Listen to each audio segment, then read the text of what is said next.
मैं हूं सुमित और हफ्ते का दूसरा कारोबारी सत्र यानी मंगलवार का सत्र, जबकि भारतीय बाजारों में एक चौपी सेशन के बीच क्लोजिंग शानदार होते हुए दिखाई पड़ी। तो पहले कल जो बहुत बिकवाली से घबरा रहे थे, आज वापस बुल बैक मार्केट में आता हुआ दिखाई पड़ा। ये इंडिकेट करता है कि उतार चढ़ाव बाजार में हमेशा ही बना रहता है। अच्छा, बजाज फिनेंस, श्री सीमेंट कल का इंडेक्स का टॉप लूजर था। बजाज फिनसर्व कल का टॉप लूजर था। नेस्ले, बजाज फिनेंस कल का टॉप लूजर था, जो कि आज टॉप गेनर्स के तौर पर निफ्टी में शुमार हुए। Eicher, Maruti, Titan, Apollo, M&M, RIL, ये कुछ ऐसे नाम थे जो कि बाजार में खरीदारी जहां पर आज देखने को मिल रही थी, कुछ हद तक शॉर्ट कवरिंग कह सकते हैं या फिर तेजी देखने को मिल रही थी। आज बिकवाली थी अदानी समूह के तमाम शेयरों में। वो फिच की एक रिपोर्ट, इसका एक इम्पैक्ट देखने को मिला पूरे स्पेस में। बाइंग थी अलग अलग स्टॉक स्पेसिफिक स्टोरीज में, लेकिन आज एक्चुअल में बाइंग से ज़्यादा था चौपी सेशन मार्केट में। यानी कि शुरुआती तेज़ी हुई, उसके बाद शुरुआती बिकवाली हुई, लोअर लेवल से एक स्ट्रॉन्ग रिकवरी आई। रिकवरी के बाद बाजार डे हाई तक पहुंचा, वहां से वापस बिकवाली आई और उसके बाद वापस सेकंड हाफ में बाजार ने रफ्तार पकड़ी और दिन के ऊपरी स्तरों पर जाकर इंडेक्स बंद होता हुआ दिखाई पड़ा। तो लोअर लेवल से लास्ट आवर के अंदर एक अच्छा मूव बनता हुआ दिखाई पड़ा। इंडिविजुअली निफ्टी के 50 में 40 शेयर में खरीदारी, सेंसेक्स के 30 में 24 शेयर में तेजी, मिड कैप स्मॉल कैप में खरीदारी का दौर देखने को मिला। Auto, metal, PSU, banking, pharma, ये कुछ ऐसे नाम जहां पर खरीदारी थी। प्रेशर IT और FMCG में, IT में वो वेज हाइक का पोस्टपोन होना, ये या वेजेस का वेरिएबल पे लेके जाना, इनमें जो न्यूज़ फ्लोज आ रहे हैं इनका इम्पैक्ट जरूर देखने को मिल रहा है। अच्छा, इसके अलावा निफ्टी बैंक करीब 400 अंक चढ़ा, 38,698 के आसपास की यहाँ पर क्लोजिंग आते हुए दिखाई पड़ी। तो अलग अलग स्टॉक स्पेसिफिक स्टोरीज मार्केट के अंदर बनते हुए दिखाई पड़ रही हैं। सवाल जवाब का सिलसिला स्ट्रेट अवे शुरू करते हैं और बातचीत करते हैं कुछ दर्शकों के सवालों को लेकर भी। सबसे पहला सवाल जो मेरे पास आ रहा है उसके लिहाज से, वाटेक, Wabag, Exide and yes bank, एक साथ तीन नाम है।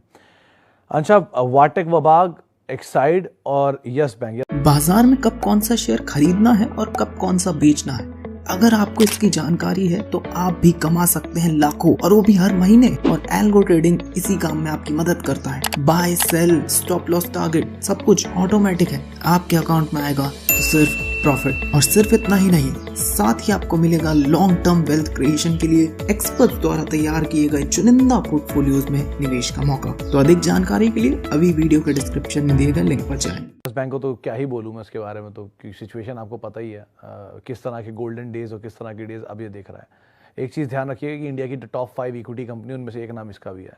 तो इस तरह की इक्विटी साइज और इस तरह के नंबर्स के साथ ये प्रॉफिटेबिलिटी कहीं सपोर्ट नहीं करती। SBI इसके इन्वेस्टर हैं, तो सरकारी कंपनी जो IDBI के साथ हो रहा है, इन्वेस्टर है वहाँ पर वो। तो बहुत कुछ अपसाइड की उम्मीद ऐसे मतलब है, हाँ मोमेंटम मिल जाए, 14 का शेयर 15 हो जाए, 14 का शेयर 20 हो जाए, 14 का शेयर 25 हो जाए तो बात अलग है। लेकिन बहुत बड़े ड्रास्टिक टर्न अराउंड के नंबर्स को पहले देखना पड़ेगा और इक्विटी साइज छोटा होना पड़ेगा। बार बार फंड रेजिंग अलग अलग लेवल पे आना, ये अपने आप पर रिस्की है। एक्साइड और वाटेक, वबाग भी इसी तरह के मोमेंटम बेस्ड स्टॉक हैं, तो उनको भी आप उसी तरीके से अपनी पोर्टफोलियो लिस्ट में रखिएगा। ओके, पतंजलि फ्यूचर में नहीं है शिवम साहब। अगर आप फ्यूचर यानी कि आने वाले कल की बात कर रहे हैं तो उसके लिहाज से देखा जाए तो आज तो सर्किट लगा, लास्ट आवर में एक तेज़ी आई थी, सर्किट तो नहीं लगा रहा था, उसके आसपास ही पहुंच गया था, 4% के आसपास का मूव था। T2T कैटेगरी का शेयर है, इसलिए बहुत ज़्यादा कोई एक्टिविटियाँ है नहीं, वॉल्यूम थिन है, कोई भी गिरावट खरीदी जा रही है। आप भी यही कोशिश करिए कोई गिरावट मिले आपको तो आप नीचे ऐड करते रहिएगा। 2-3 फंडामेंटल रीज़न ये है कि पहला, लास्ट क्वार्टर के नंबर्स में अगर आपने नंबर देखे होंगे तो फूड बिजनेस की ग्रोथ काफ़ी अच्छी थी सीक्वेंशियल बेसिस पर, जबकि कंपनी ने ये बात खुद कही हुई है कि फूड बिजनेस अभी तक इनका मर्ज हुआ नहीं है, वो 1 जुलाई से मर्ज होगा, तो वो Q2 के नंबर से रिफ्लेक्ट होगा। तो उसके बिना फूड कारोबार की इतनी अच्छी ग्रोथ आ रही है, तो वो मर्ज होगा तो और बेटर नंबर होंगे। तो ये तो पहला पार्ट हो गया। कंपनी के अंदर कई सारे बढ़िया इन्वेस्टर, मार्की इन्वेस्टर जो है वो इन्वेस्टेड हैं, और रिसेंटली इस क्वार्टर के अंदर LIC ने 2.5 लाख शेयर खरीदे हैं। तो इस तरह की पोजीशंस अगर बड़े फंड और इन्वेस्टर्स ले रहे हैं इन लेवल्स पे आके, तो ये अज्यूम करके चलिए कि यहाँ से अच्छा अपसाइड मिल सकता है, तो आप बने रह सकते हैं, कोई दिक्कत नहीं है। एटलीस्ट एक तरफा चलने वाले शेयरों से तो बेटर साइड पे आपको दिखाई पड़ेगा। D mart for long term investment for 5 years, Jawad साहब वैसे तो कंपनी ठीक है, हिस्टोरिकली पिछले डिकेड के बेस्ट IPOs को अगर काउंट करूँ तो उनमें से एक नाम इसका भी आता है। उसमें आप page industry, Jubilant food, IRCTC इसको शामिल कर सकते हैं, जो क्वालिटी कंपनीज के IPO आए हैं। आईपीओ के प्राइस से तो काफ़ी चल गया, 10 गुना ऊपर अभी भी, लेकिन 2-3 अच्छी बुरी चीज़ों में पहला, ये मेजरली रियल स्टेट कंपनी है अगर आप थोड़ा गौर से इसके बारे में सोचेंगे तो, क्योंकि ये कंपनी रिटेल के काम में तो है ही और सारे खुद के स्टोर भी हैं, तो हर स्टोर के वैल्यू की भी with over a period of time company के साथ बढ़ेगी। ये कंपनी मैनेज्ड बाय आर के दमानी है, ऑब्वियसली बात है, आप सब जानते हैं आर के दमानी है कौन, तो मार्की इन्वेस्टर भी हैं, एंटरप्रेन्योर भी हैं, तो उस लिहाज से आप इसको देखेंगे। 2, कंपनी के नंबर स्टेबल हैं, बहुत कोविड टाइम को भी उसने अच्छे से निकाला और अब ऑनलाइन बिजनेस में भी ग्रो कर रहे हैं। SSSG ग्रोथ भी बेटर साइड पर है और महाराष्ट्र में इनकी बहुत स्ट्रांग मजबूती है। महाराष्ट्र, गुजरात, कर्नाटका, ये एरियाज तो इनके लिए बहुत ही मजबूत हैं। इन स्टोर स्लो खोलते हैं लेकिन अब एग्रेशन लिया है, लास्ट क्वार्टर में 10 स्टोर खोले थे, तो विद दिस ग्रोथ नंबर्स तो अच्छे आने चाहिए और सिचुएशन ही बेटर दिख रही है। एक ही केविएट है कि ये कंपनी डिविडेंड नहीं देती है, तो अगर वो देने लग जाए और फ्यूचर में चली गई तो थोड़ा ट्रबल होगा, लेकिन सो फार इक्विटी है ही नहीं बाजार में, तो इसलिए बहुत कुछ छूटने के लिए है नहीं इसमें। ठीक है, आप आराम से इसमें बने रह सकते हैं। सिचुएशंस और नंबर्स को क्लोजली वॉच करिएगा, वैल्यूएशन थोड़े से महंगे हैं, कैप्ड हो जाए तो ज़्यादा बेटर है। अच्छा जी, आगे बढ़ते हैं और Indiabulls housing and AB capital, Gopal साहब ये दोनों ही बहुत पेन पॉइंट पर है एक्चुअल में। अगर आप इन दोनों की पुरानी हिस्ट्री देखेंगे तो बहुत ही ख़राब है। इंडियाबुल्स हाउसिंग तो 1000 रुपये के ऊपर होता था, 1100 रुपये का शेयर है जो टूट के आपको डबल डिजिट तक चला गया था 90 रुपये में, वहाँ से पुल बैक मिल रहा, तो कोई भी तेज़ी मिले निकल जाए, ज़्यादा बेटर रणनीति यही रहेगी। भले ही इसका मैनेजमेंट बदलाव हुआ लेकिन इस कंपनी सिचुएशन में कोई बदलाव नहीं दिख रहा है। 2, एबी कैपिटल एक केस में 250 रुपये के आसपास से शायद लिस्ट हुआ था और वो भाव उसने कभी दिखाया नहीं आज तक, 250 था, 160 था, ये भाव भी भूल गया अब तो मैं। इनफैक्ट इतने साल हो गए, आई थिंक 5 साल पहले लिस्ट हुआ था, 4 साल पहले, 5 साल पहले, तो वहाँ से अब तक बहुत ज़्यादा कोई इम्प्रूवमेंट है नहीं। दोनों में अगर आप थोड़ा भी पुल बैक के लिए प्ले लॉन्गर टाइम के लिए कर सकते हैं तो एटलीस्ट इंडियाबुल्स हाउसिंग को कर लिए, लेकिन एबी कैपिटल में तो इक्विटी साइज दोनों का बहुत बड़ा है, दोनों में फाइनेंशियल मार्केट के कंसर्न है, एक्सपोजर का इश्यूज़ हैं, और इंडियाबुल्स हाउसिंग भी बहुत कोई फायरवर्क नहीं करने वाला, बस ये डेड कैट बाउंस बेसिकली ये दिखा दे तो बात अलग है, लेकिन अदरवाइज सिचुएशंस को तो बहुत कोई बदलाव है नहीं। कैपिटल प्रोटेक्ट करिए, वो पहली प्रायोरिटी रखिए, ज़्यादा बेटर रहेगा। Okay, holding Tata communication 100 share with average cost of 1100, planning to buy 8 to 10 share every month for next 1 to 2 years for holding more than 15 years. Will it generate wealth like Infosys created in 20 years? Nilesh sir, Infosys एक अलग ball game था। आप इन्फोसिस को ऐसे समझिए कि जब एक तो फाउंडर ऑब्वियसली बात है NK नारायण मूर्ति साहब, दूसरा इन्फोसिस को अगर आप कभी हिस्ट्री पढ़ेंगे उसकी तो बहुत सारे उसके अंदर ऐसी चीज़ें हैं जो माइलस्टोन थे। इन्फोसिस पहली कंपनी जिसने नतीजे उस समय पर जब ईयरली नंबर्स देने की बात होती थी तब इन्फोसिस छमाही नंबर देता था। इन्फोसिस पहली कंपनी ने क्वार्टरली नंबर देने शुरू किए, कमेंट्री देनी शुरू करी, उसके अलावा ऑडिटेड रिजल्ट देने शुरू करे, नैस्डैक में लिस्ट होने वाली पहली कंपनी थी, IT मेजर थे, और डिस्क्लेमर के मामले में आज भी इन्फोसिस से ज़्यादा क्लियर डिस्क्लोजर कोई कंपनी नहीं देती। तो इस तरह की कॉर्पोरेट गवर्नेंस है उस कंपनी की। पहली चीज़ ये नहीं है कि टाटा कम्युनिकेशन की कॉर्पोरेट गवर्नेंस खराब है। दूसरी चीज़, इन्फोसिस का साइज विद टाइम कैसे बढ़ा, अगर टाटा कम्युनिकेशन वो साइज अटेन कर लेगा तो ये ऑब्वियस बात है ये भी हो जाएगा। किसी कंपनी का एप्पल टू एप्पल कंपैरिजन तो नहीं हो सकता, लेकिन आप क्वालिटी कंपनीज को सिर्फ इसलिए नहीं छोड़ सकते कि वो नहीं बन पाया। हर बच्चा डॉक्टर नहीं बन सकता, लेकिन कोई इंजीनियर ही बनता है और बहुत बढ़िया बनता है, डॉक्टर से कहीं ज़्यादा अच्छे हो जाते हैं। सो लाइक वाइज आप एप्पल टू एप्पल कंपैरिजन मत कीजिए, लेकिन दोनों कंपनियां खराब नहीं है। इन्फोसिस अपनी जगह एक अलग लीग का स्टॉक है, टाटा कम्युनिकेशन अपनी जगह एक अलग लीग का कम्युनिकेशन, वो अंडर सी केबल का सबसे बड़ा मैन्युफैक्चरर, अंडर सी केबल का सबसे बड़ा ओनर है वर्ल्ड का। टाटा ग्रुप की मार्की कंपनी है, 800 करोड़ रुपए के आसपास का क्वार्टरली प्रॉफिट देती है, डिविडेंड देती है 27 रुपए के आसपास का। हो सकता है उससे बेटर कर जाए स्टॉक वाइज, हो सकता ना भी करे। इन्फोसिस ने 8 बोनस 1 स्प्लिट दिए हैं। 100 शेयर इन्फोसिस के 1993 में जो आया था IPO, वो आज करीब 1,24,100 शेयर हो चुके हैं। तो आप उससे अंदाजा लगा लिए किस तरह की वेल्थ क्रिएशन इन्फोसिस की है, लेकिन इतनी बड़ी हिस्ट्री इसके साथ अभी है नहीं एसोसिएटेड। आधी तो सरकारी थी, वो हट के अब प्राइवेट हुई है, तो कितना लंबा चलता है डिपेंड करता है। लेकिन इसकी वजह से आप टाटा कम्युनिकेशन पोजीशन में छोड़ नहीं सकते, एटलीस्ट आप बने रह जाएं, वो ज़्यादा बेटर है। ओके, आगे बढ़ते हैं और सम्राट pharma and supreme petro, Panchmahal steel, Alpesh साहब सॉरी, मतलब इनमें से 2 कंपनियों को तो मैं जानता भी नहीं हूँ, सम्राट फार्मा और पंचमहल स्टील को। तो मतलब मेरी नॉलेज कम हो सकती है, इसलिए मैं माफ़ी चाहूँगा उसके लिए। लेकिन अगर आपको लगता है कि इनकी बहुचर्चित नहीं है ये कंपनियाँ, तो अवॉइड ही करिए, क्योंकि कब इनमें क्या होगा कुछ नहीं पता, जब ये बहुचर्चित ही नहीं है तो। गलत नहीं कहूँगा कि कंपनियाँ ख़राब हैं, लेकिन इनके बारे में ज़्यादा जानता नहीं, तो इसके बारे में टिप्पणी नहीं कर पाऊँगा। इक्विटी साइज कैसे पता लगे? सिद्धार्थ साहब, किसी भी कंपनी की मार्केट कैप जो आपको बीएससी पे इजीली अवेलेबल होती है, बीएससी की वेबसाइट पर, उसको डिवाइड कीजिए उसके स्टॉक प्राइस से। मार्केट कैप को स्टॉक प्राइस है, तो आपको नंबर ऑफ शेयर्स मिल जाएंगे। जो नंबर ऑफ शेयर होंगे ऑब्वियसली करोड़ में ही होंगे, वो करोड़ नंबर ऑफ शेयर से आपको आइडिया लग जाए कितना बड़ा इन्वेस्टमेंट साइज है। आम तौर पे आप ये मान के चलिए कंपनी का जो प्रॉफिटेबिलिटी है और उसके सामने जो नंबर ऑफ शेयर हैं वो सिचुएशन क्लियर कर देते हैं। 100 रुपये कमाने वाली कंपनी 2 शेयर होल्डर तो 50 रुपये ईपीएस, 100 रुपये कमाने वाली कंपनी 200 शेयर होल्डर तो 50 पैसे ईपीएस। तो अपने आप ही आप उससे पी एडजस्ट कर लेंगे बाजार का। इसीलिए एमआरएफ का दाम इतना ज़्यादा आपको दिखता है, क्योंकि इक्विटी छोटी है, 40 लाख शेयर है, वही बोनस के बाद। कम लोग ये बात जानते हैं कि 1972 में एक बार एमआरएफ बोनस भी दे चुका है, लेकिन उसके बावजूद इसका दाम, उसके सिर्फ 40 लाख ही शेयर है मार्केट में। लेकिन दूसरी तरफ वोडाफोन है, इसके सबसे ज़्यादा शेयर 2800 करोड़ शेयर, 8 रुपये का दाम। तो अंदाज़ा आपको अपने आप ही इससे लग जाएगा। तो इक्विटी साइज आप ऐसे निकाल सकते हैं और देखना भी चाहिए एक्चुअल में। At this level TCS, Infosys, HCL, tech Mahindra को करंट प्राइस पे लॉन्ग टर्म के लिए ऐड कर सकते हैं। गुड ईयर डिविडेंड के लिए कैसा है? गुड ईयर सर डिविडेंड के लिए ठीक है, 80 से 90 रुपये डिविडेंड साल का देता है। 1200 का शेयर देखा था लास्ट मैंने, अब शायद 1800 के आसपास भी आ गया, कोई बड़ी बात नहीं, लेकिन ठीक कंपनी है। डिविडेंड के लिए आप डिविडेंड के पे आउट के रुपए पे मत जाइए, परसेंटेज पे जाइए। पे आउट परसेंटेज मतलब होता है कि किसी एक शेयर के सामने कितना डिविडेंड वो दे रही है। से फॉर एग्जाम्पल आप गुड ईयर का 80 रुपये डिविडेंड 1200 रुपये के शेयर के आगे मुश्किल से मुश्किल बैठेगा शायद 7% 8% के आसपास। अगर वो 1200 है, अगर 1800 हो जाता है वही शेयर का दाम, तो उसकी कीमत और घट जाएगी, वो करीब 5 से 6% के आसपास आ जाएगा। तो ऐसे ईल्ड को देखिए, तो ईल्ड के लिहाज से अगर 2-3 नाम ढूंढ रहे तो उसमें आईटीसी बढ़िया है, उसमें ओरेकल बढ़िया है, उसमें वीएसटी बढ़िया है, उसमें गुड ईयर भी बढ़िया है। तो इस तरह की ईल्ड को ढूंढकर फिर आप जाइएगा। रही बात टॉप 5 आईटी कंपनियों की, तो अगर आप आईटी में सेफेस्ट खेलना चाहते हैं तो ऑब्वियसली बात है आप टीसीएस में जा सकते हैं, सबसे सेफ स्टॉक के तौर पे वो दिखाई पड़ता है।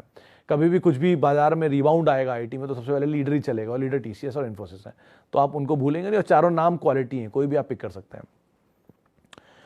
Zomato should be average sir. Zomato के केस में फंड बाइंग तो हो रही है लोअर लेवल पर, शायद 40 रुपये के जो जोन्स थे लास्ट वो ना देखने को मिले, तो नियर टर्म आप एवरेज करके पुल बैक को प्ले कर सकते हैं। लेकिन लंबी अवधि के लिए जब तक नंबर्स ना आए, प्रॉफिट में ना आए, सिचुएशन सुधरे ना, तब तक कुछ नहीं कह सकते। 4% प्रमोटर इक्विटी है, ऐसा ना हो कि पूरी कंपनी फंड के हाथ में आ जाए। तो सिचुएशन, बाजार में कब कौन सा शेयर खरीदना है और कब कौन सा बेचना है, अगर आपको इसकी जानकारी है तो आप भी कमा सकते हैं लाखों, और वो भी हर महीने। और एल्गो ट्रेडिंग इसी काम में आपकी मदद करता है। Buy, sell, stop loss, target, सब कुछ ऑटोमेटिक है। आपके अकाउंट में आएगा तो सिर्फ प्रॉफिट। और सिर्फ इतना ही नहीं, साथ ही आपको मिलेगा लॉन्ग टर्म वेल्थ क्रिएशन के लिए एक्सपर्ट द्वारा तैयार किए गए चुनिंदा पोर्टफोलियोज में निवेश का मौका। तो अधिक जानकारी के लिए अभी वीडियो के डिस्क्रिप्शन में दिए गए लिंक पर जाएं। कुछ और बन जाएगी। तो इसीलिए अभी आप नंबर्स को कीनली वॉच करिएगा, फिर कोई कॉल लीजिएगा, लेकिन नियर टर्म मोमेंटम के लिए एवरेज किया जा सकता है। Why is United Spirits falling? Any concerns और important news with the company? Rahul साहब ऐसा क्या है, मतलब थोड़ा बहुत ऊपर नीचे चलता है। और रही बात यूनाइटेड स्पिरिट्स की, तो पिछले इस क्वार्टर में नहीं, Q1 में नहीं, Q4 में कंपनी के नंबर्स के साथ शेयर 1000 रुपये गया था, क्योंकि बहुत स्ट्रॉन्ग नंबर थे। इस बार ये नंबर वीक है, तो 600 रुपये आ गया, 700 रुपये आ गया। तो ठीक है, नंबर है, 2 क्वार्टर ऊपर 2 क्वार्टर नीचे चलता है, लेकिन आप डिमांड तो कम होते हुए देख ही नहीं रहे होंगे। जहाँ तक आसपास के किसी भी दुकान से आप जब सर्वे करेंगे, तो लिकर की डिमांड तो नियर टर्म में ख़त्म होने वाली है नहीं। और साथ साथ जिस तरह की ग्रोथ है कंपनी की, एमएनसी जाइंट है, प्रीमियम स्पेस में है, प्राइसेस भी बढ़ा लेती है कभी भी, कैपेसिटी है इनके पास। और premium is the new normal, जैसा कि आप अंदाज़ा खुद भी लगा ही सकते होंगे। तो इसीलिए लग नहीं रहा कोई ऐसा इशू है। धीरे धीरे अगर नीचे के दाम मिले तो बढ़िया एवरेज कर सकते हैं। मल्टीनेशनल कंपनी इतनी आसानी से ईज आउट नहीं होती। टाटा ग्रुप का सबसे अच्छा शेयर कौन सा है? टीसीएस। तो खुद ही कंपनी बोलती है, आपको इसको बताने की क्या ज़रूरत है। टाटा ग्रुप के केस में सर, अगर आप कोई भी कंपनी देखना चाह रहे हैं तो ऑर्डर में रखने पे आएंगे अगर आप, तो सबसे पहले आएगा टीसीएस, फिर आप जाएंगे टाटा मोटर्स। ये रेवेन्यू के हिसाब से अलग होगा, मार्केट कैप के हिसाब से अलग होगा, प्रॉफिट के हिसाब से अलग होगा, लेकिन ऑन एन एवरेज अगर 5 बड़ी कंपनियों की बात करी जाएगी तो उसमें टीसीएस, उसके बाद Tata steel, Tata motors, Tata power, Tanishq यानी कि टाइटन, और टाटा कम्युनिकेशन, वोल्टास। ये 6-7 कंपनियां हैं जो कि इनके लीडर हैं, ज़्यादा हुआ तो मैं एक बार ट्वीट कर दूंगा, इनकी जो टॉप कंपनीज हैं आप उनको वहाँ से भी देख सकते हैं। लेकिन लीडर अगर आप ढूंढेंगे तो ऑब्वियसली बात है TCS है, जो टाटा ग्रुप के EBITDA का करीब 80% हिस्सा लाता है, मार्केट कैप का करीब 70% हिस्सा लाता है, प्रॉफिट का करीब 60% हिस्सा लाता है, रेवेन्यू करीब 75% हिस्सा लाता है। तो अपने आप ही लगा ली, जो कंपनी का 3/4 हिस्सा ला कर दे रहा हो हर लिहाज से, तो ग्रुप का, जिसकी मार्केट कैप 22 लाख करोड़ है, तो आप अंदाज़ा लगा ही सकते हैं किस तरह की कंपनी की एपेटाइट होगी, स्टेचर होगा। कैश भी सबसे ज़्यादा TCS के पास ही है, तो obviously TCS is the safest bet. Okay, small investor को इक्विटी पोल में वोट करना चाहिए क्या? इक्विटी पोल मतलब आप वो कंपनी का जो एनुअल पोल आते हैं उनकी बात कर रहे हैं अगर, तो हाँ करना चाहिए। अगर उनको लगता है कि उस हक की चीज़ नहीं है उनके, तो आप ज़रूर करिए, कोई ऐसा इशू नहीं है और करना भी चाहिए। लेकिन आमतौर पे जो कई सारे इन्वेस्टर फोरम होते हैं वो इसमें पार्टिसिपेट पहले ही कर रहे होते हैं, तो बहुत ज़्यादा उसकी ज़रूरत पड़ती नहीं है। लेकिन अगर आपको मौका मिलता तो करिए, एनुअल मीट भी अटेंड करिए, एनुअल रिपोर्ट भी पढ़िए। कंपनी के बारे में जितना जान सकते हो उतना अच्छा है, जितना आप उसके बारे में जानेंगे उतना ज़्यादा उससे पैसा बना पाएंगे। क्योंकि वो होता है ना, मकान लेने से पहले 10 बार कहाँ सड़क निकल रही है, कहाँ से पुल बनेगा, कौन सा गारा मिट्टी डाला गया है, क्या लोकेशन है, कहाँ रजिस्ट्री है, क्या रेट चल रहा है। वहाँ इतना इंक्वायरी कर सकते हो तो यहाँ क्यों नहीं कर सकते? जैसे वहाँ की वैसे यहाँ की, यहाँ तो ईजिली अवेलेबल उल्टा। और तो ये कोशिश करिए, ज़्यादा बेटर आपको पैसा बन के दिखा देगा यहाँ पर। About Paytm, should we do averaging? Pankaj Jain साहब, लॉस मेकिंग बिजनेस है तो अवॉइड ही करिए, ज़्यादा बेटर है। जो पैसा ऑलरेडी फंस गया, लेकिन बेटर अच्छे बाजार में एवेन्यूज़ अवेलेबल हैं, उनमें ज़्यादा फोकस करिए। एक चीज़ हमेशा याद रखिएगा, अगर आपको कोई भी 2 चीज़ बाजार के बारे में नहीं पता है, सबसे पहले तो लीडर पकड़िए। लीडर मतलब वो कंपनियां जो अपने सेक्टर की बेस्ट हैं, ताकि खोने के लिए कुछ ना हो उनमें। दूसरा, अगर आपको बिल्कुल नहीं समझ में आ रहा हो कंपनी के बारे में कुछ भी, तो प्रमोटर को हिस्ट्री पकड़ लीजिए। प्रमोटर मतलब टाटा ग्रुप सबसे ऊपर आता है, तो ऐसे तरह के कोई भी प्रमोटर पकड़ लीजिए। और प्रोडक्ट, इन 2 चीज़ों को पकड़िए। जिस प्रोडक्ट को आप देख रहे हैं बिकता हुआ, वो सबसे सेफ है, क्योंकि वो दिख रहा है बिकता हुआ। जो प्रोडक्ट के बारे में ज़्यादा नहीं समझ में आ रहा, स्पेशली बैंक्स एंड फाइनेंशियल्स, उनको अवॉइड कर दीजिए। क्रूड रिलेटेड, क्योंकि इनको पता ही नहीं डिमांड कहाँ से घूमे ही क्या है। सीमेंट तो पता है अल्ट्राटेक ही बिकती है सबसे ज़्यादा, हर दुकान पर अल्ट्राटेक रखा होता है। पेंट एशियन ही बिकता है, जूता बाटा बिकता है, रिलैक्सो बिकता है। तो इस तरह के product, United Spirits, Jubilant food, hotels में इंडियन होटल, क्योंकि बाकी होटल कंपनियों की प्रॉपर्टियाँ खुद की नहीं होती, लीज पर होती हैं, वो मैनेज करते हैं। तो ऐसे करके आप थोड़ा डिस्टिंग्विश करिए, थोड़ी बहुत पढ़ाई करिए, समझ जाएंगे चीज़ों को। तो पेटीएम के केस में एवरेज एटलीस्ट मत करें। Which sector give return in upcoming years according to me? Sir, pharma is the future, मुझे ऐसा लगता है। ये मुझे 10 साल पहले सन 2010 में 10 दिसंबर को बॉम्बे में ताज के अंदर एक बार राकेश झुंझुनवाला साहब से मुलाकात हुई थी, तब उन्होंने बात कही थी कि फार्मा इज़ द फ्यूचर। और वो बात मुझे आज भी लगती है कि वो बहुत वैलिड है।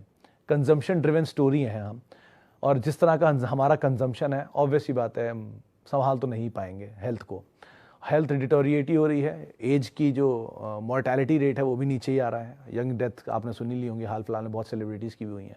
तो इस एज के साथ इस चीज़ें जैसे जैसे लाइफस्टाइल में बदलाव हो रहे हैं, pharma, hospitals and pharma related insurance, ये 3 सेक्टर, एंड लिकर ऑब्वियसली, ये 4 सेक्टर हैं जिनको आप ज़रूर नज़र रखिए। शायद यहाँ पर कुछ बड़ा बदलाव हो सकता है, लेकिन ये एक वन ऑफ द थॉट है, सिर्फ मेरा थॉट है। तो आप इसमें कोई ऐसा नहीं किसी का जनरल या चैनल का थॉट है, ये सिर्फ इंडिविजुअल मेरा थॉट है। तो उस हिसाब से आप इस पर बात रखिएगा।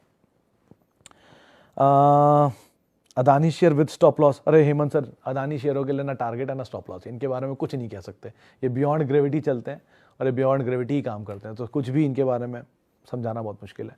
सो अपॉलॉजीज फॉर दैट। अच्छा, लास्टली डिविस लैब में मोहम्मद साहब बने रहें। अगर आप नीचे और ले सकते हैं तो कैपेसिटीज़ अच्छी हैं। अगर आपकी फंडामेंटल ट्रिगर ढूंढ रहे हैं तो ये ऑब्वियसली देश की सबसे बड़ी API मैन्युफैक्चरर है, स्ट्रॉन्ग कंपनी है, पुरानी होल्ड है, समय देंगे पैसा बन सकता है, लेकिन टाइम लगेगा इसमें, क्योंकि बहुत समय से कंसोलिडेशन में, तो वो अगर निकल जाए तो आप ज़रूर इसमें बने रहेंगे। लेकिन लोअर लेवल पे ऐड करने के लिए कोई बुराई नहीं है, कंपनी अच्छी है। इसी नोट्स के बाद अब इस कार्यक्रम को समेटेंगे। हिंदुस्तान फूड के बारे में एक सवाल आया संजय सर, कल ही इस कंपनी का प्रोडक्ट मॉर्टीन मैंने देखा था। वो मॉर्टीन को आउटसोर्स करते हैं, बेसिकली ये किसी भी FMCG कंपनी के लिए आउटसोर्सिंग पे काम करते हैं। कंपनी ठीक है, लो वॉल्यूम स्टॉक है, मेजर क्लाइंट्स सारे FMCG के इनके पार्टनर्स हैं। तो जैसे जैसे ऑर्डर वहाँ पे बढ़ता है वैसे वैसे इनकी डिमांड बढ़ती है। शायद एक बोनस स्प्लिट भी आया था, मैंने देखा नहीं है, लेकिन नंबर कंसिस्टेंट है। तो वॉल्यूम थिन है इसलिए बहुत नहीं, लेकिन मीडियम टर्म के लिए आप इसे देख सकते हैं। FMCG की ग्रोथ को अगर प्ले करना है तो उन्हीं से ज़्यादा खेलिए जो FMCG के मेजर प्लेयर हैं। FMCG आउटसोर्स वाली कंपनियों में इसका नाम प्रबल आता है, तो आप दोनों में जो चुनना चाहते हैं उसके हिसाब से आप देख सकते हैं। चले, बहुत हो गया समय अब पूरा, तो माफ़ी बहुत सारे लोगों से जिनसे आज हम बातचीत नहीं कर पाए। बहुत बहुत शुक्रिया उन सभी लोगों का जिन्होंने सवाल पूछे। आपसे अब कल मुलाकात होगी। दोस्तों, मार्केट की इंपॉर्टेंट न्यूज, लेटेस्ट अपडेट्स, हमारे सारे वीडियो की नोटिफिकेशन और हमसे हमेशा जुड़े रहने के लिए हमारे टेलीग्राम चैनल वेल्थ बाबा को जरूर सब्सक्राइब करें। लिंक वीडियो के डिस्क्रिप्शन में है।